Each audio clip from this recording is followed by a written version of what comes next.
Y'all doing good? Yeah. So first of all, I want to let you guys know I got a problem with y'all. And if you see anybody in here that look like me, they came with me, right? Because I was scared, right? Okay. I pulled up to the comedy club. I saw trees over there, and I was like, maybe this might not be the place for me. Okay.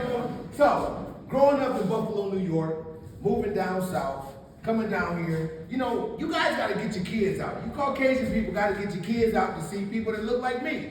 I'm serious, because it's a culture shock when the little babies first see somebody that's chocolate, right? Because they don't know whether I'm a candy bar, a Hershey bar, but they know it's something different. So me and my wife the other night, we went to the restaurant, and we were at the steakhouse up in Virginia.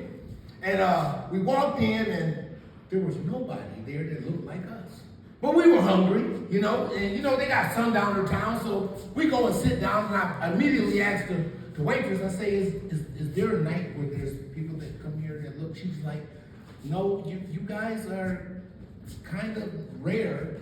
She didn't, and you could tell she didn't know what verb or what adjective to use, whether it was going to be colored or, but she knew we was rare, so we used rare. And that's funny because we were at a steakhouse, right? So anyway, I'm sitting there and I order my steak, and there's a little baby sitting on the table in the carrier. And the little baby was sitting there, and we're talking, and I kind of talk kind of loud, and the little baby happened to look up, and the little baby was like, what the fuck is that?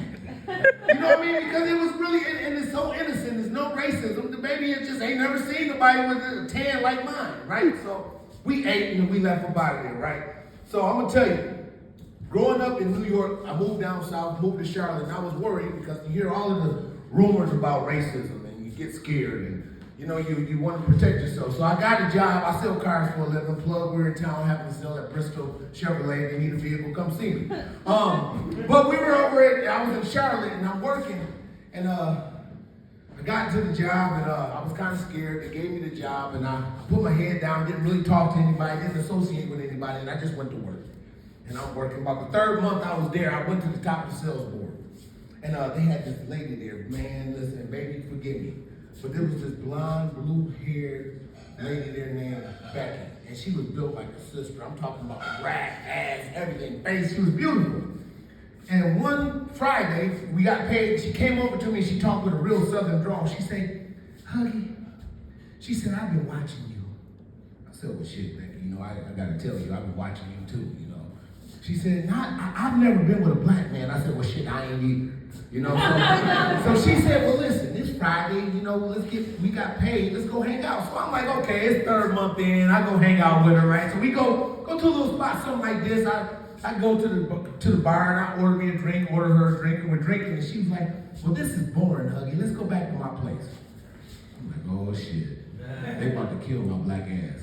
But I done had 2 drinks. The shit said, nigga, let's go. So we went off to the car, we get to her house, right? She said, we get to her door, she said, go make yourself comfortable. So I kick off my shoes, undo my tie, I pour me a stiff scotch in the bar, and she goes through these French double doors, y'all. And when she comes back through the French double doors, she's got this teddy on.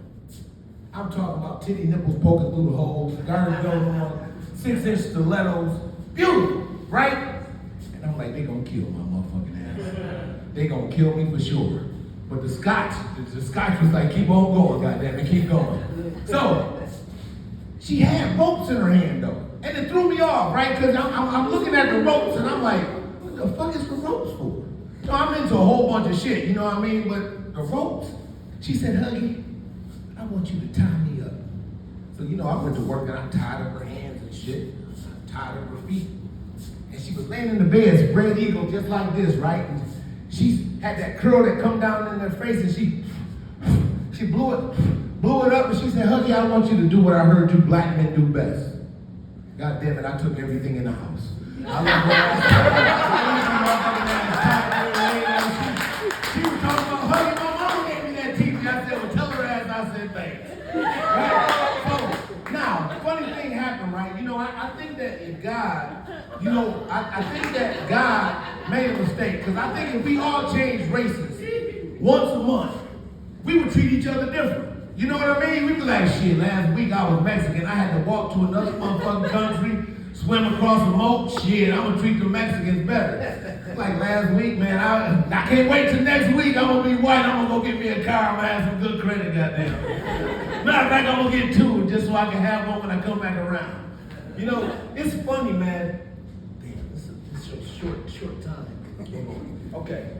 I'm gonna tell y'all this, and I'm gonna close it. So I'm at a casino, and I'm gambling. And I get up to go to the bathroom. And at the casino, you go to the bathroom and you go to piss, and they got a mirror right there. You know, some voyeurism shit, right? So I'm sitting there and I'm pissing, you know what I mean? And I'm 57. I was heard all the sex joints. When you get my age, you don't get hard no more, you just get heavy, right? So I'm sitting there and I'm using the urinal, and there's a guy standing over in the corner, guys. And he's standing there looking at me, and I'm sitting there pissing. I'm looking at him in the mirror, and he's like, "Could you help me?" I'm like, "Help you?" I'm thinking he wants some chips or something. You know, he's like, "No, could you help me?" I'm like, "Fuck." You know, I look around, ain't nobody else in there. I ain't got no problem with my manhood. I wash my hands through the towel, and I pull the zipper down. I get ready to walk out. He says, "Excuse me, sir. Could you help me?" He ain't had no hands, right? I'm like, God, for real right now, I'm on a winning streak and I don't want to lose, so I'm like, I want to be my best. So I reach in, grab another towel, I reach in and pull it out, and the motherfucking shit has scabs and scars and shit on it. I said, what the fuck is wrong with it? He said, I don't know, that's why I ain't touching it.